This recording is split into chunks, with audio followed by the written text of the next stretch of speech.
Seguimos nesse assunto porque, para falar sobre a importância dessa nova lei para a segurança das mulheres, a gente conversa agora ao vivo com a Ana Adobati, CEO da Livre de Assédio. Ana, obrigada por conversar com a gente. Muito bem-vinda aqui na CNN Brasil. Uma boa tarde.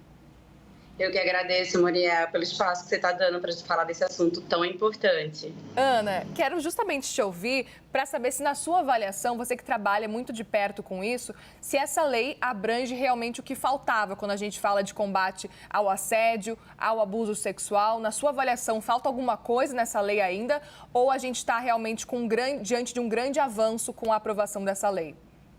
Olha, eu acho que é bem importante a gente lembrar que desde o começo desse ano, de 2023, já se iniciou aí um movimento em vários estados e municípios para cada um ter seu protocolo.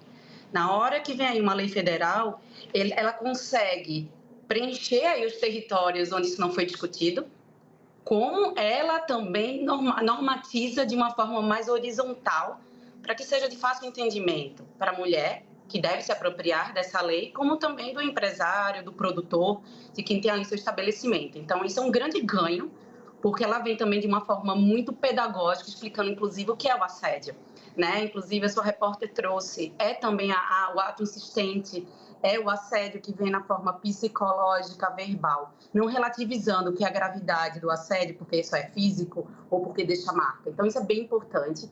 Acho que é bem interessante também, porque a lei traz eventos que tenham bebida alcoólica.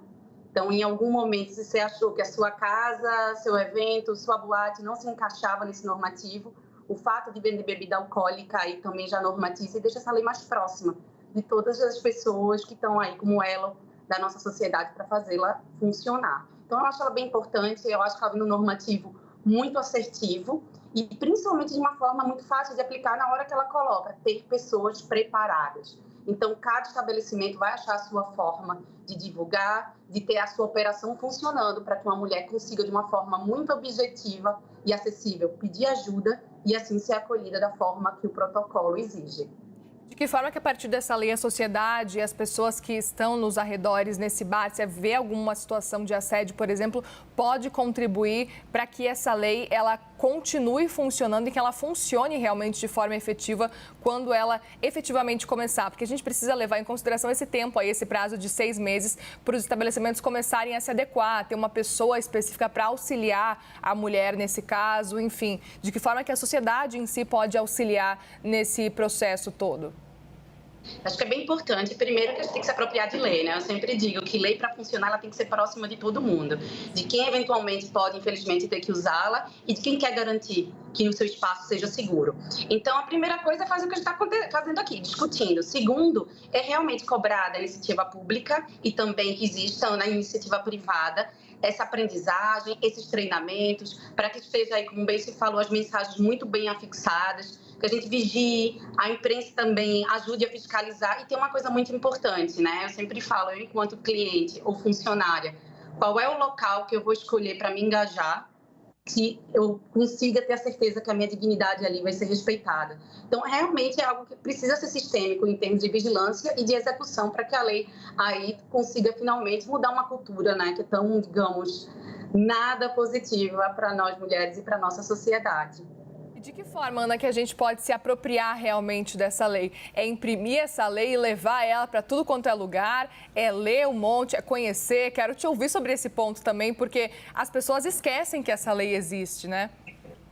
Acho que a gente pode fazer um deparo para a Lei Maria da Penha, né? Porque parece que a gente fala sempre, mas ela nunca se exaure a discussão e o debate. Então, tem uma coisa muito importante que é a não revitimização que essa lei traz. Então, qualquer pessoa que entenda que existe uma lei que ali obriga que o seu testemunho, que o seu depoimento, que o seu pedido de ajuda não deve ser relativizado, que a sua voz é soberana, é extremamente importante que a gente se aproprie disso. E que a gente também faça essa rede aí de cobrança e de promoção positiva de quem está cumprindo, de quem está exercendo o seu dever cidadão enquanto estabelecimento e de cobrança mesmo. De novo, volta para um lugar também para a sociedade. Eu lembro que a gente tinha a lei contra assédio lá desde 1900 e bolinha, mas aí teve um caso, um infortúnio que aconteceu com uma mulher no ônibus e o delegado disse que precisava soltar porque não tinha lei. Em 2018 vem a lei de importunação sexual, quer dizer, lei que não é usada, que não é cobrada, que não é fiscalizada, ela caduca. E eu acho que o que a gente está fazendo aqui agora, desde o momento que as primeiras discussões, né, no nível municipal e estadual começavam, e agora indo para o nível federal, enquanto sociedade, esse ano inteiro a gente viu movimentações. São Paulo, município, já vai ter agora no começo do ano uma série de cursos gratuitos para garçom. É entender que essa lei, a discussão está viva.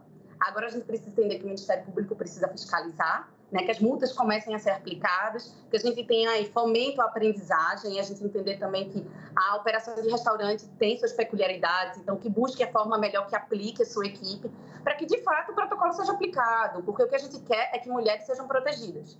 Então é isso, então a gente precisa que cada um tenha a sua estratégia enquanto estabelecimento, o Poder Executivo também ofereça aí boas oportunidades de aprendizagem e a gente enquanto sociedade cobra que esse protocolo seja aplicado de forma inteira e não discutível. Pois é, e esse primeiro passo muito relevante foi dado por parte aí do governo federal, no âmbito federal realmente, mas quero te ouvir o que falta para a gente começar a pensar como sociedade para evitar cada vez mais situações, cenários como esse. A gente está falando de um cenário em que uma lei precisa impor que não é não. Que cenário que falta, então, para que a gente consiga avançar quando a gente fala de uma sociedade mais igualitária, digamos assim, e com menos abuso, com menos assédio quando a gente fala com relação às mulheres? Olha, essa lei é mais uma a proteção à mulher, né? A gente vai precisar falar para extinguir isso, que a gente tem aí realmente um movimento de transformação que começa na educação, inclusive na escola, que passa pelo respeito. Quando a gente vai para essa granularidade, de novo, eu trago aqui que alguns municípios já têm a lei sancionada, né? Estados também. Como é que isso está acontecendo nessa granularidade se a gente ainda continua vendo mulheres sendo assediadas, né? A questão também da gente entender que pelo Pacto de Belém do Pará, quando a gente fala de gênero, qualquer mulher, independente de ser LGBT, cis ou trans, ela tem que ser protegida. Esse protocolo se aplica a todas as mulheres. Então, esse tipo de questão da gente entender que é cidadania e ser incorporada no nosso dia a dia, ele não pode ser colocado à prova. Então, a gente tem aí 6 meses para ser aplicado. A gente precisa também, passa pela educação, mas passa também por um que a gente fala de um movimento intersetorial. Por exemplo, agora no final do ano passado, o Ministério Público de São Paulo chamou a iniciativa privada, produtores, eventos, marcas patrocinadoras para se comprometer com o fomento dessa lei. Porque no final das contas a gente vai precisar de todos e de todas para fazer acontecer. Então, precisa ser realmente um movimento sistêmico na sociedade. Agora, passa também por a gente, enquanto cidadã, saber do nosso direito.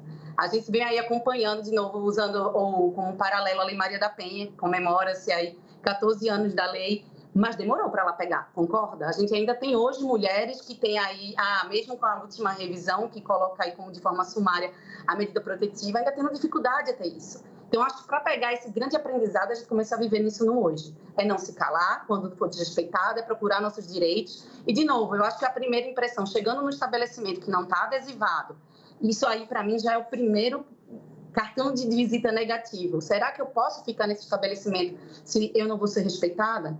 Então, passa por um lugar que é a obrigação de cada um mesmo para que essa lei passe a valer e seja incorporada. Porque depois que a gente vive ela na prática, né, se você faz um deparo com fumar em restaurante, em bares, foi uma lei que pegou aqui no Brasil. O meu desejo é que, de fato, a gente olhe para os espaços de consumo de bebida alcoólica e tenha esse mesmo paralelo. Não está adesivado, não está comprometido comigo, e também falando que isso cabe aos homens, né, gente?